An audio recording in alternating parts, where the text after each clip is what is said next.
होना भी चाहिए। आप लोगों ने तैयारी अच्छे से किया था और उसके आगे की रणनीति पर हम आज चर्चा करेंगे। प्रीलिम्स हो चुका है, आप लोगों ने क्वेश्चन मिला लिया होगा कि कितना पर हमारा सिलेक्शन होगा और क्या क्या सही है। तो आप लोग मुख्य परीक्षा की तैयारी में अभी से लग जाए। आज उसी पर चर्चा करने के लिए हम आए हैं। जो आज का हमारा टॉपिक क्या है कि निबंध हम लिखे कैसे, एक इफेक्टिव ऐसे राइटिंग कैसा होना चाहिए।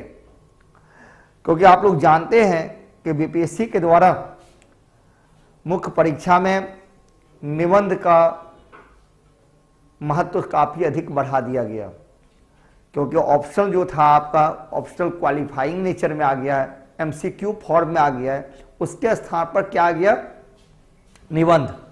तो निबंध जो है वो डिसीजन मेकर है इस बार का, अब आगे भी होगा। आज हम उसी पर चर्चा करेंगे कि एक इफेक्टिव ऐसे राइटिंग कैसा होना चाहिए और हम उसको लिखे कैसे, किन किन बातों को शामिल करें। और खास करके हम इस बात पर अभी चर्चा करेंगे कि हम निबंध जो लिखें तो निबंध को हम रोचक कैसे बनाएं। क्योंकि जब तक निबंध हमारा काफी रोचक नहीं होगा वह कोई पढ़ेगा ही नहीं, चाहे आप कितना भी मेहनत कर लें। हालांकि हमारा निबंध का क्लास स्टार्ट हो चुका है, तो लगभग 10 क्लास मैं निबंध पर दे चुका हूं। हमारा वीडियो सारा अवेलेबल है, आप लोग देख सकते हैं। ये निबंध, सबसे पहले हमें यह जानना होगा कि निबंध है क्या। किसी विषय को पढ़ने के लिए हमें जानना होगा निबंध है क्या। तो निबंध 2 शब्दों से बना है, नि और बंध। जो नियमों से बंधा हो वही निबंध कहलाता है। देखिए, बातों को समझिए, उसके बाद आप अच्छे निबंध लिख पाएंगे, अदरवाइज आप अच्छे निबंध नहीं लिख पाएंगे बेटा। जो नियमों से बंधा हो वो निबंध होता है, ठीक है, वो निबंध होता है। और मैं इन सारी बातों को आपके सामने स्पष्ट रूप से इसलिए रख रहा हूं कि हमारा जो टारगेट है इस बार निबंध में 200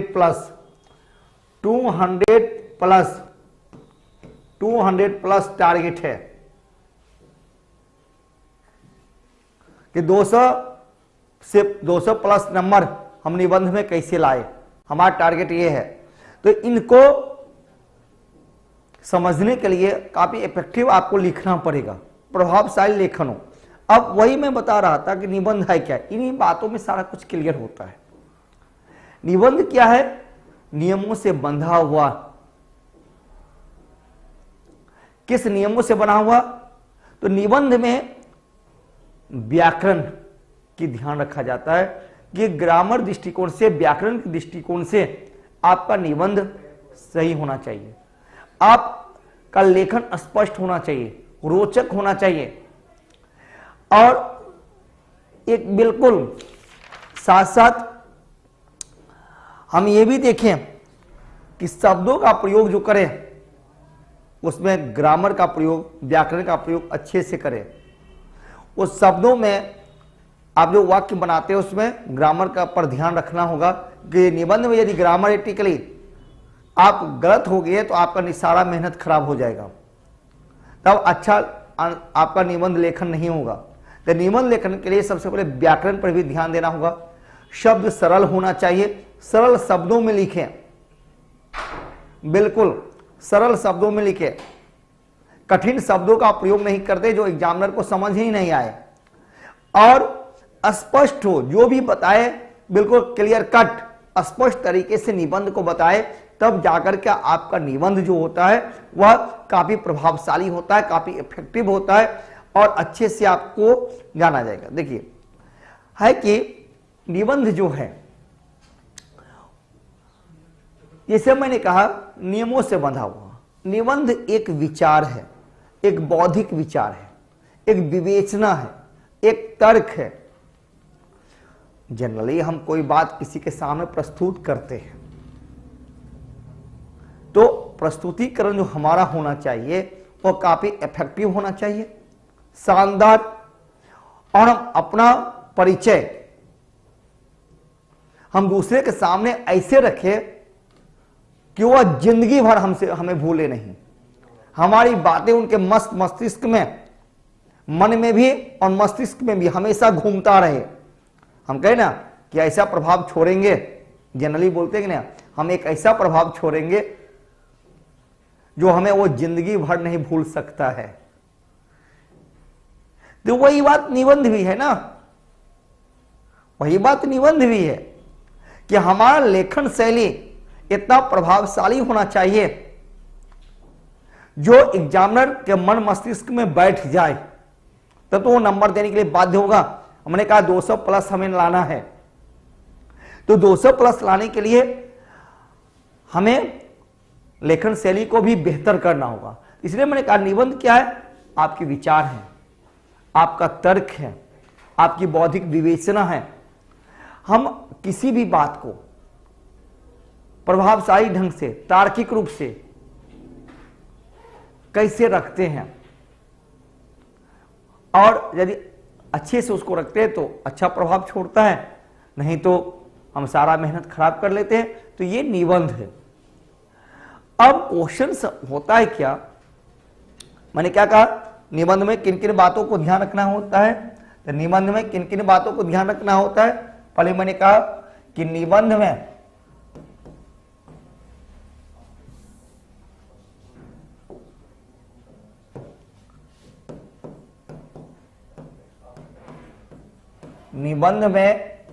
हमें किन किन बातों को रखना दिया होता है, व्याकरण,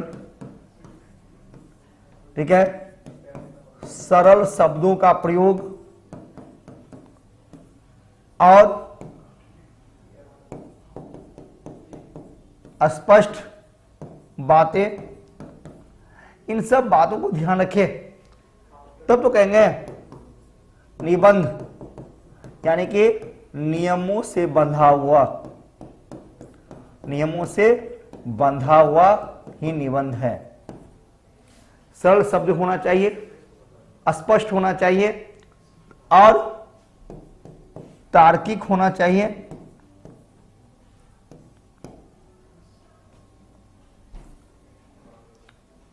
ऐसे लिखें।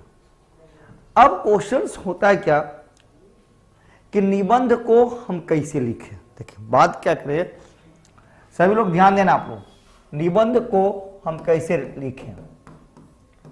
How to write effective essay writing, how to write effective answer writing. इसको समझने के लिए आपको समझना होगा, लेकिन क्या है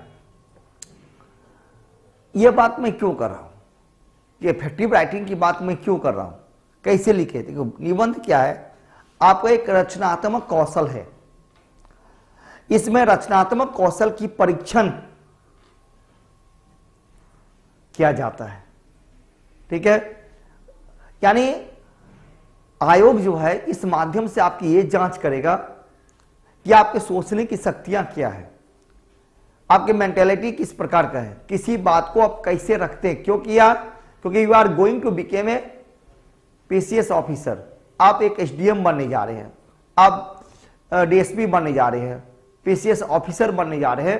तो बीपीएससी यानी आयोग इस बात से वो समझना चाहता है कि बेटा आप लिखते कैसे यानी सोचते कैसे हैं, आपका मेंटालिटी क्या है, आपकी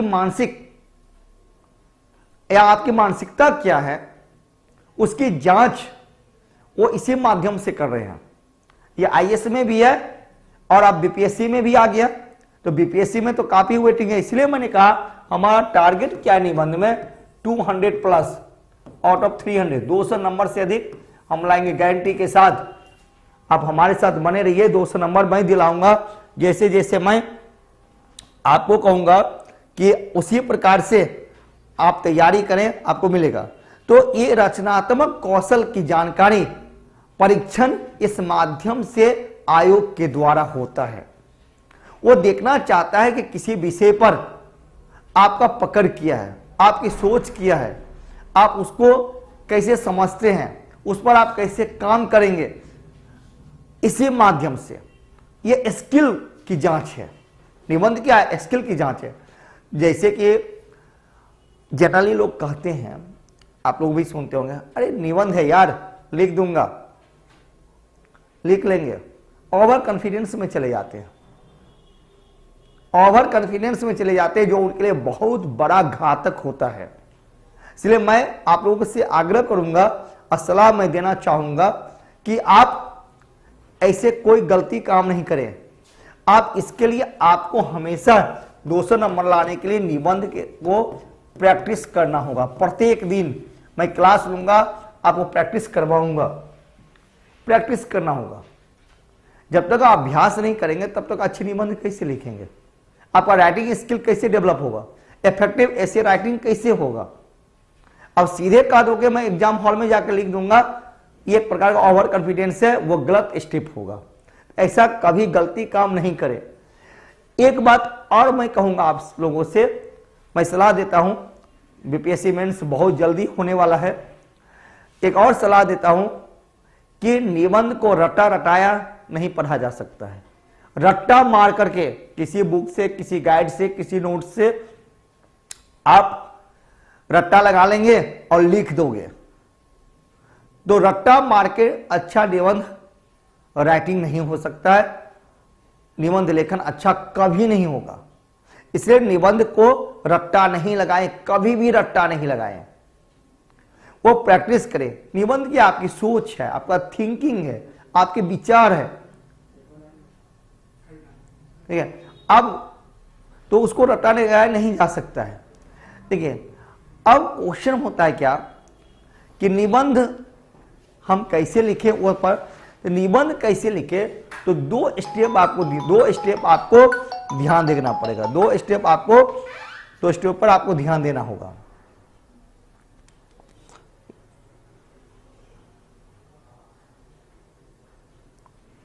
ठीक है, तो दो स्टेप पर ध्यान क्या देना होगा यहां पर?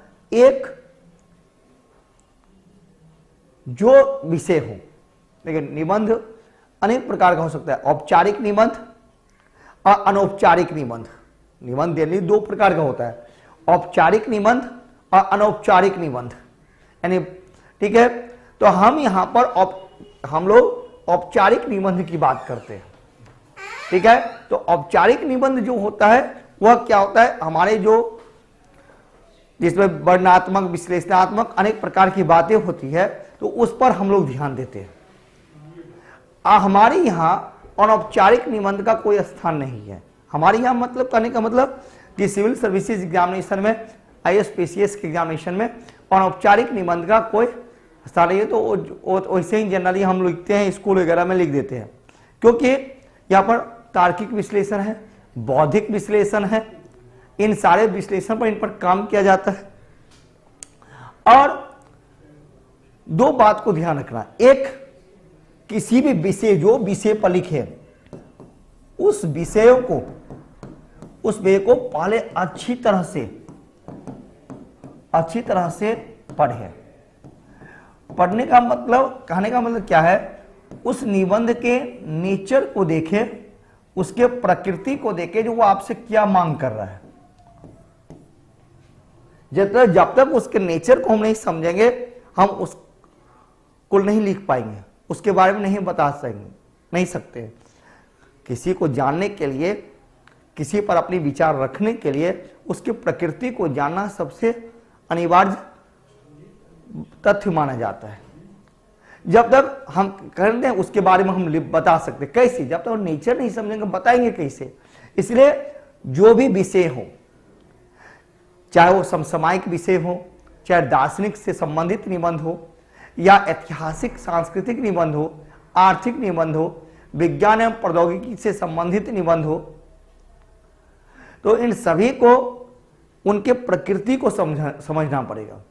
तो पहले विषयों को अच्छी तरह से पढ़ें और उस पर थोड़ा सा आप, ठीक है, उस पर आप थिंकिंग करें, चिंतन करें, जो इसमें क्या क्या हो सकता है, यानी कहने का मतलब उस पर आप क्या करें, फ्रेमिंग कर ले, एक फ्रेमिंग करें। अब जब फ्रेमिंग कर लेते हैं तब जाकर के आगे का स्टेप आप लेंगे। ये नहीं आपके सामने आया, क्वेश्चन मिला और लिखना स्टार्ट, हाँ ये तो लिख दूंगा, ये तो लिख दूंगा, ये कभी आप लोग गलती नहीं करेंगे, कभी नहीं। मेरा आप लोग से सलाह है, कभी नहीं आप लोग इसका गलती काम करेंगे। ओके, तो आप क्या करें, पहले विषयों को अच्छी तरह से पढ़ें, यानी उसके प्रकृति को समझें, उसके नेचर को समझें, और दूसरी बात उस पर चिंतन करें। चिंतन करने का मतलब यहां पर उस पर एक फ्रेमिंग वर्क करें। फ्रेमिंग मतलब एक रूपरेखा तैयार करें। जब वो रूपरेखा तैयार कर लेंगे तब जाकर के अगला स्टेप क्या होगा, तब जाकर के आप लिखेंगे, उससे पहले नहीं लिखें। ठीक है। और 2-3 बात और मैं बता देता हूं, तब जाकर के आपका निबंध काफी रोचक होता है। फ्रेमिंग जो करें, आप कहोगे फ्रेमिंग हम कैसे करें, तो निबंध को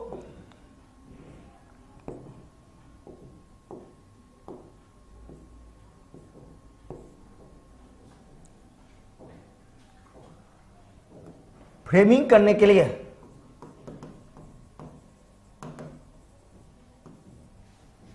यानी लिखने से पहले, फ्रेमिंग करने के लिए सबसे पहले आपको उस विषय का डालना होगा इंट्रोडक्शन, यानी जिसको हम लोग कहते हैं आप उसके परिचय, उस पर परिचय दें, जो आप क्या लिखने जा रहे हैं। अब परिचय काफी प्रभावशाली होना चाहिए। और शुरुआत जो करें, अब क्वेश्चन होता है कि निबंध को हम रोचक बनाएं कैसे, तो निबंध में आप उसके रोचकता बनाए रखने के लिए यहीं पर जो कोई प्रसिद्ध कवि हैं या कोई लेखक हैं, उनके जो विचार हैं उससे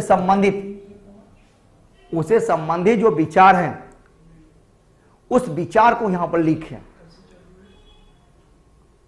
ठीक है, तब उसके बाद अगला स्टेप आपका होगा, आप उस पर अपनी पृष्ठभूमि तैयार करें, बैकग्राउंड, उसका बैकग्राउंड कुछ लिखे। ठीक है, जो पहले भी ये था, जैसे फॉर एग्जांपल यदि हम अभी बात होती है मॉब लीचिंग की बात होती है, अब काफी चर्चित में है, क्योंकि बीपीएससी के चेयरमैन साहब ने कहा कि समसामयिक जो आसपास है उस पर अवेयरनेस होना चाहिए, तो हिंट दे चुके हैं कि आपका पाठ्यक्रम क्या होगा, यानी सिलेबस निबंध का क्या होगा। उनका एक इंटरव्यू देखिए, उसमें बोले हैं, उन्होंने बोला है, तो जैसे मॉब लीचिंग की हम बात करते हैं, तो यदि मॉब लीचिंग पर हमें निबंध लिखना है, फॉर एग्जाम्पल मॉब लीचिंग पर निबंध लिखना है, तो उसका बताइए मॉब लीचिंग है क्या, वो परिचय आप दीजिए मॉब लीचिंग है क्या। और दूसरा स्टेप जो मैंने कहा फ्रेमिंग करते समय, उसका बैकग्राउंड देना होगा कि मॉब लीचिंग आया कहां से, कैसे शुरुआत हुआ, वहां पर लिखिए। यदि उससे अब मान लीजिए यदि क्वेश्चन इस टाइप का है, क्या मॉब लीचिंग अन्याय पर न्याय का एक ठप्पा है, इससे भी हो सकता है क्या मॉब लीचिंग अन्याय पर न्याय का एक ठप्पा है, तो ये विचारात्मक निबंध हो गया, वर्णनात्मक निबंध हो गया। तो मैंने क्या कहा, तो क्या वह अन्याय पर न्याय का ठप्पा है, तो एक विश्लेषणात्मक है, विश्लेषणात्मक है, विचारात्मक है। तो इस प्रकार के विचारात्मक निबंध को लिखने के लिए आप मैंने पहले क्या नेचर समझे और विचार लिखिए, उससे संबंधित कोई उक्तियां हैं, कोई कोट्स है, उस कोट्स को आप यहां पर लिख लें। उसके बाद आप आ जाएं स्टेप बाय स्टेप मुख्य मुद्दा पर, यानी है क्या मुख्य मुद्दा पर, यानी कि विषय, यानी जो आपका विषय है उसको लिखें। और उसके बाद उस विषय से संबंधित, जैसे मॉब लीचिंग से ही लिख रहे हैं, तो उससे संबंधित वर्तमान परिदृश्य क्या है, वर्तमान उसका परिदृश्य क्या है, या किसी बात है उसकी प्रासंगिकता कितना है, जोड़ना पड़ेगा। चाहे वो ऐतिहासिक निबंध हो, समसामयिक निबंध हो, विज्ञान प्रौद्योगिकी से संबंधित निबंध हो, साहित्यिक निबंध हो, दार्शनिक निबंध हो, अनेक प्रकार का निबंध होता है। ठीक है, उन्हें यानी उससे संबंधित बातों को आपको रखना होगा। वर्तमान परिदृश्य में क्या है कंडीशन, उसकी क्या प्रासंगिकता है, उसको बताना होगा। फिर इसके सकारात्मक, नकारात्मक एवं नकारात्मक, ये पहले भी मैं बता चुका हूं, ये सारी कुछ आपको लिखना पड़ेगा। सकारात्मक एवं नकारात्मक दोनों पक्षों को लिखना पड़ेगा।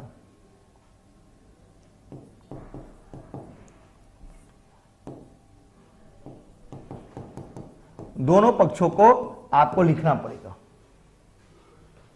यानी प्रोस एंड कॉन्स दोनों लिखना होगा। अब फिर आगे का स्टेप जो होगा उसमें देखिए होता है क्या, हम एक ही पक्ष को लिखते हैं, हमें दोनों पक्ष को लिखना होगा। इसमें यह भी आपको बताना होगा इसमें सुधार की क्या क्या गुंजाइश है, यानी आगे की राह क्या आप उपाय बता सकते हैं। ये तो सब जानता है कि राम तेरी गंगा मैली, कौन नहीं जानता है कि राम तेरी गंगा मैली, उस पर निबंध लिख रहे हैं तो राम तेरी गंगा मैली तो सभी जान रहे थे। ये तो समस्याएं हैं, ये तो समस्या है। राम तेरी गंगा मैली ये साफ कैसे होगा, क्या क्या उपाय हो सकता है, आगे की राह क्या हो सकता है, वह भी तो हमें अपने निबंध में बताना पड़ेगा भैया, तब तो निबंध आपका संतुलित होगा, नहीं तो निबंध आपका एक पक्षीय होगा। तो हमें एक ही ओर एक्साइटेड कभी नहीं होना है, हमें एक पक्षीय कभी नहीं होना है, तब जाकर निबंध आपका रोचक बनता है। ठीक है, और यदि उससे संबंधित वहां पर कोई डाटा है तो डाटा डाल दीजिए, या यहां पर संबंधित सरकार की कोई नीतियां हैं, कोई सरकारी नीतियां हैं तो सरकारी नीतियां को डाल दीजिए। जैसे मान लो मॉब लिंचिंग लिख रहे हैं तो उसको सुधार क्या क्या कैसे किया जाए उसको आप लिख सकते हैं। वहां पर इस संबंधित कानूनी व्यवस्थाएं क्या है वहां पर उसको आप बता सकते हैं, या संवैधानिक प्रावधान क्या है वह यहां पर आप बता सकते हैं। तब देखिए आपका निबंध कितना अच्छा होता है। तब जाकर के आप लास्ट में यदि आलोचनात्मक निबंध है तो आलोचना भी करें, यदि आलोचनात्मक निबंध नहीं है तो लास्ट में आप अंत में निष्कर्ष लिख करके आप उसको समाप्त कर सकते हैं। तो ये हो गया निबंध लिखने से पहले का रूपरेखा, फ्रेमिंग वर्क। एक रूपरेखा आपको रखना होगा आप सामने, और सीधे लिखना स्टार्ट कर दिया आपने और चाहते निबंध में अच्छा नंबर नहीं मिला तो दोषी आप हैं, आयोग नहीं है दोषी, क्योंकि आप निबंध के नेचर को नहीं समझे, कुछ भी लिख दिया, आपका कंटेंट अच्छा नहीं है, उल्टा पुल्टा लिख दिया, तब तो आप एक इफेक्टिव ऐसे राइटिंग लिख पाएंगे। तो यह एक फ्रेमिंग वर्क कर लीजिए, इंट्रोडक्शन दीजिए और शुरुआत मैंने क्या, कोई प्रसिद्ध कवि है, लेखक है, उनके जो कोट्स है यानी उनके जो विचार है उसको वहां पर मेंशन करें। अब परिचय विषय से संबंधित ही होना चाहिए, और अगला स्टेप बैकग्राउंड, फिर मुख्य मुद्दा विषय पर आए, फिर उसको वर्तमान परिदृश्य या उसकी क्या प्रासंगिकता है उसको जोड़े, फिर अगला स्टेप बता दिया हूं सकारात्मक और नकारात्मक दोनों पक्षों को रखें, उसके बाद उसमें क्या क्या सुधार हो सकता है या आगे क्या क्या हो सकता है उसको बताएं, यदि कोई डाटा है, कोई सरकारी नीतियां हैं, कोई संवैधानिक प्रावधान है तो वहां पर उसको भी लिखें, फिर यदि आलोचनात्मक है उसको आलोचना कर दे और लास्ट में निष्कर्ष लिख करके आप खत्म करें। तब आप कहेंगे कि 300 में 200 प्लस नंबर आएगा, तब आप अपेक्षा रख सकते हैं। और इसके लिए हमेशा प्रत्येक दिन आपको अभ्यास की आवश्यकता है। ये ओवर कॉन्फिडेंस में कभी नहीं रहे कि सीधे मैं एग्जाम हॉल में जाऊंगा, निबंध लिख दूंगा। जनरली यही होता है, निबंध ही तो है। हमारे सामने बहुत सारे बच्चे आते हैं और कहते हैं अरे निबंध ही तो है, लिख दूंगा सर, कोई बात नहीं, निबंध ही तो है। लेकिन अब वो निबंध नहीं है, अब 300 नंबर का निबंध है और डिसीजन मेकर है बीपीएससी का।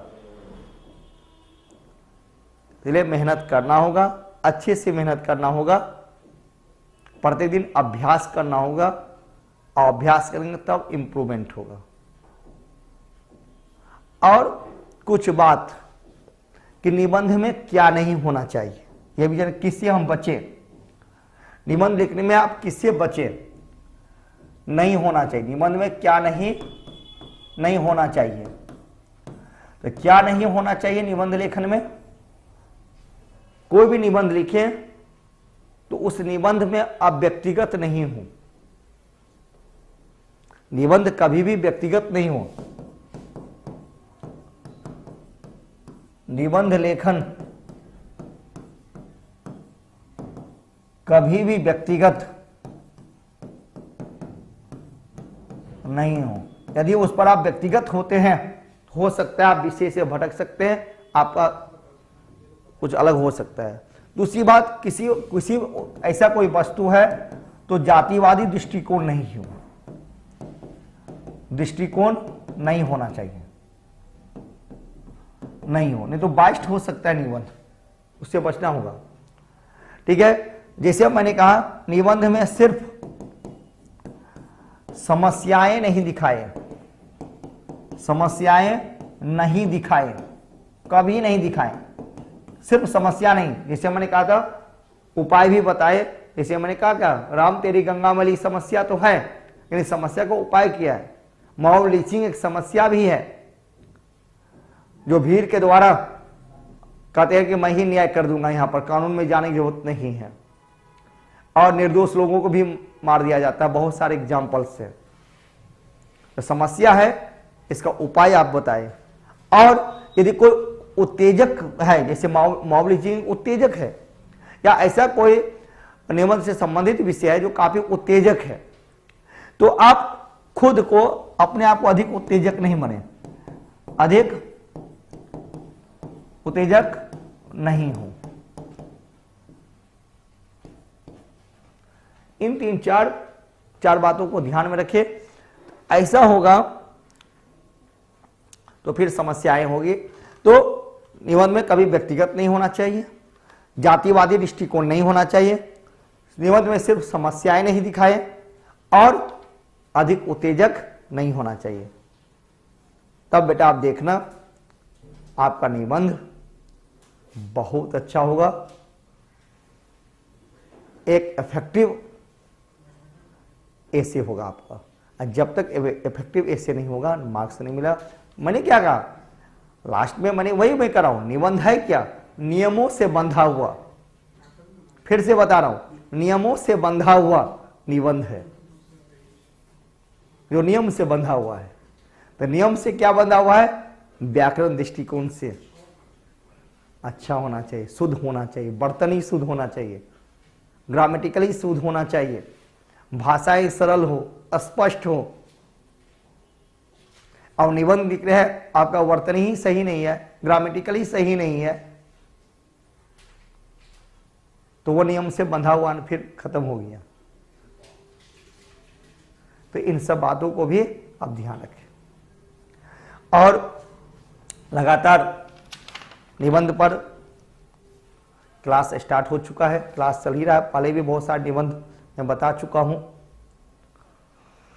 आप लोग भी ज्वाइन कीजिए। और इसमें आपको सभी प्रकार के निबंध मिलेगा, जिस पर प्रैक्टिस कराए जाएंगे, बताया जाएगा कैसे निबंध लिखें, और आप जो लिख करके हमें भेजेंगे उसका मैं जांच करूंगा और बताऊंगा कि आप कहां कहां सुधार करें, कहां कहां आप गलतियां कर रहे हैं। तो ये साथ साथ क्लास के साथ साथ प्रैक्टिस भी मैं करवाता हूं, वह भी होगा आपका यहां पर। साथ साथ आपको पीडीएफ भी भेज दिया जाएगा। निबंध संबंधित जो भी यहाँ होता है उसका पीडीएफ साथ साथ हैंड टू हैंड आपको ग्रुप में भेज दिया जाता है। पढ़े, फिर आप लिखे, फिर और लिख करके हमें आप दिखाए। निबंध के जितने भी विषयों पर निबंध होता है, मैंने क्या कहा, निबंध समसामयिक भी होता है, निबंध विज्ञान प्रौद्योगिकी संबंधित, ऐतिहासिक, सांस्कृतिक, दार्शनिक, साहित्यिक। आजकल का ट्रेंड जो निबंध पूछने का जो ट्रेंड है, निबंध का जो ट्रेंड है, इसी टाइप से समसामयिक की निबंध, उसके बाद विज्ञान से संबंधित निबंध, टेक्नोलॉजी खासकर विज्ञान एवं प्रौद्योगिकी से संबंधित निबंध, साहित्यिक, साहित्य निबंध इससे होगा। उसके बाद दार्शनिक निबंध और सांस्कृतिक निबंध। समसामयिकी में दोनों आप सीख सकते हैं, और राष्ट्रीय एवं अंतर्राष्ट्रीय दोनों टाइप के निबंध पूछे जा सकते हैं। और संवैधानिक निबंध, इसी में हम सामाजिक निबंध को भी रख सकते हैं। और शैक्षणिक निबंध, शिक्षा से संबंधित, उससे भी संबंधित शैक्षणिक निबंध हो सकता है।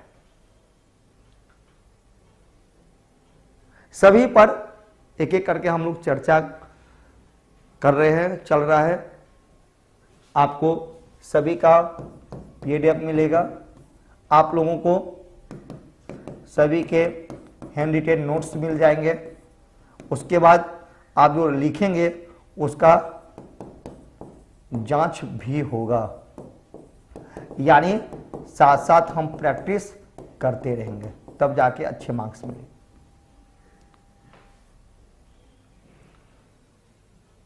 ओके, तो हमारी बहुत बहुत शुभकामनाएं।